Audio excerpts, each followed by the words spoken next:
Hi friends, welcome to IK stitching studio. ഇന്ന് ഞാൻ ഈ എയർ ബാൻഡിൽ സ്കാർഫ് ചെയ്യണ മെത്തേഡാണ് കാണിക്കാൻ പോകുന്നത്.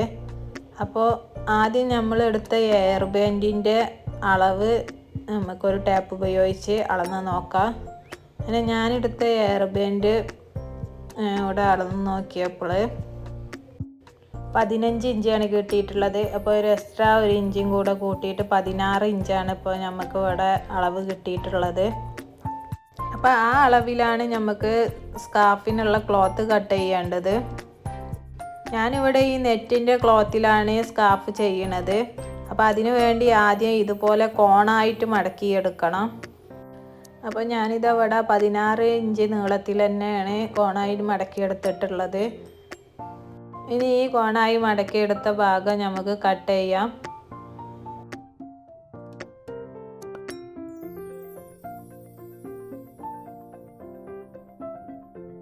അപ്പോൾ ഇതാ ഞാൻ കട്ട് ചെയ്തെടുത്തിട്ടുണ്ട്. അപ്പോൾ ഇനി ഇത് എയർ ബാൻഡിൽ സ്റ്റിച്ച് ചെയ്യണത് കാണാം. അപ്പോൾ ഞാനിവിടെ എടുത്ത എയർ ബാൻഡിൻ്റെ കളർ റെഡും ക്ലോത്ത് വൈറ്റും ആണ്. അപ്പോൾ നെറ്റിലുള്ള ക്ലോത്ത് ആയതുകൊണ്ട് ആ റെഡ് ഇങ്ങോട്ട് എടുത്ത് കാണിക്കുന്നുണ്ട്. അപ്പോൾ അത് ഒഴിവാക്കാനും വേണ്ടിയിട്ട് ഞാൻ ആ എയർ ബാൻഡിൻ്റെ മേലെ ഒരു ക്ലോത്ത് സ്റ്റിച്ച് ചെയ്തിട്ട് കൊടുക്കുന്നുണ്ട്. അതിന് വേണ്ടിയിട്ട് ഇതാ ഞാൻ ഈ എയർ ബാൻഡിൻ്റെ അതേ നീളത്തിലുള്ള ഒരു വൈറ്റ് ക്ലോത്താണ് എടുത്തിട്ടുള്ളത്. അതിങ്ങനെ സെൻറ്റർ ഭാഗം മടക്കിയിട്ട് ജസ്റ്റ് ഒന്ന് സ്റ്റിച്ച് ചെയ്തെടുക്കാം. അങ്ങനെ അത് ഇതാ ഞാൻ സ്റ്റിച്ച് ചെയ്തെടുത്തിട്ടുണ്ട്. ഇനി എയർ ബാൻഡ് അതിൻ്റെ ഉള്ളിലേക്ക് ഇടാനും വേണ്ടിയിട്ട് നമ്മൾ സ്റ്റിച്ച് ചെയ്ത ഒരു ഭാഗം ഉണ്ടല്ലോ, ആ ഭാഗം കുറച്ച് ഭാഗം ഉള്ളിലേക്ക് കയറ്റി കൊടുത്ത് അതിൻ്റെ മുകളിലൂടെ ജസ്റ്റ് ഇങ്ങോട്ട് വലിച്ചെടുത്താൽ മതി. അപ്പോൾ തന്നെ അത് കവറായി വന്നോളും. പിന്നെ എയർ ബാൻഡ് എടുക്കുമ്പോൾ അതിൻ്റെ മുകൾ ഭാഗത്ത് ഒരു ചീർപ്പ് പോലെ ഉണ്ടാവുമല്ലോ, അതില്ലാത്തത് എടുക്കാവും നല്ലത്.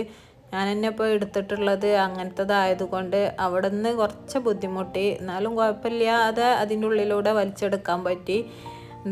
അപ്പോൾ കഴിയുന്നതും അങ്ങനത്തെ ഇതില്ലാത്തത് എടുത്താൽ പെട്ടെന്ന് അത് കവർ ചെയ്യാൻ പറ്റും. അങ്ങനെ എയർ ബാൻഡ് കംപ്ലീറ്റ് ആയിട്ട് ഞാനിവിടെ കവർ ചെയ്തെടുത്തിട്ടുണ്ട്. അപ്പോൾ ഈ കവറിൻ്റെ ഒരറ്റം നമ്മൾ സ്റ്റിച്ച് ചെയ്തിട്ടുള്ളല്ലോ, അപ്പോൾ മറ്റേ അറ്റം കൂടെ ഒന്ന് സ്റ്റിച്ച് ചെയ്തെടുക്കണം. അപ്പോൾ ഞാനിത് കാണിക്കുന്നത് പോലെ ഉള്ളിലേക്ക് അതിൻ്റെ അറ്റം മടക്കി വെച്ചിട്ട് ഒന്ന് സ്റ്റിച്ച് ചെയ്തെടുക്കാം.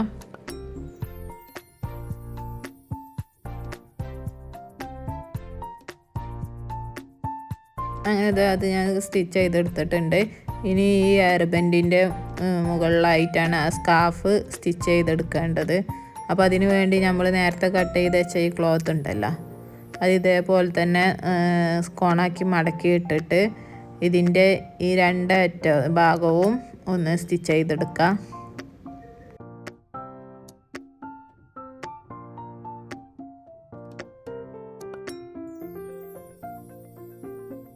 അപ്പോൾ അത് സ്റ്റിച്ച് ചെയ്തെടുത്തിട്ടുണ്ട്. ഒരു ഭാഗം കുറച്ച് ഇതുപോലെ വിട്ട് കൊടുക്കണം കേട്ടോ, എന്നാലേ നമുക്കത് മറിച്ചെടുക്കാൻ പറ്റുള്ളൂ. അങ്ങനെ ഞാനിതൊന്ന് മറിച്ചെടുക്കുന്നുണ്ട്.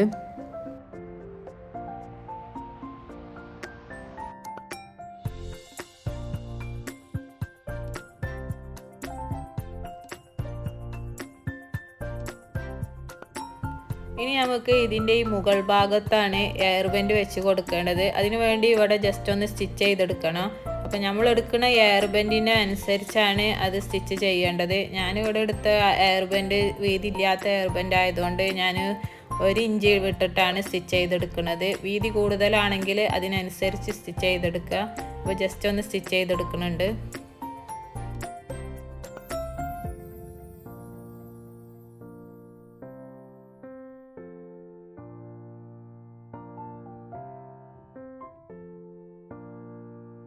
ഇനി നമുക്ക് ഇതിൻ്റെ ഉള്ളിലൂടെ ഈ എയർ ബാൻഡ് ഇട്ട് കൊടുക്കാം.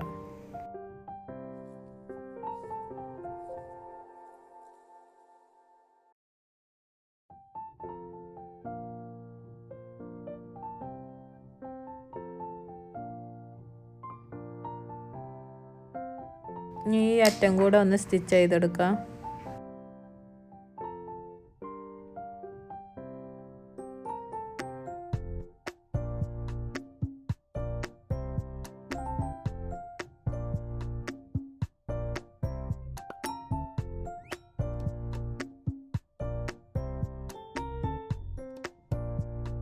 പിന്നെ ഇതിൻ്റെ തലപ്പത്തായിട്ട് ഒരു ലേസും കൂടെ വെച്ച് കൊടുക്കാം.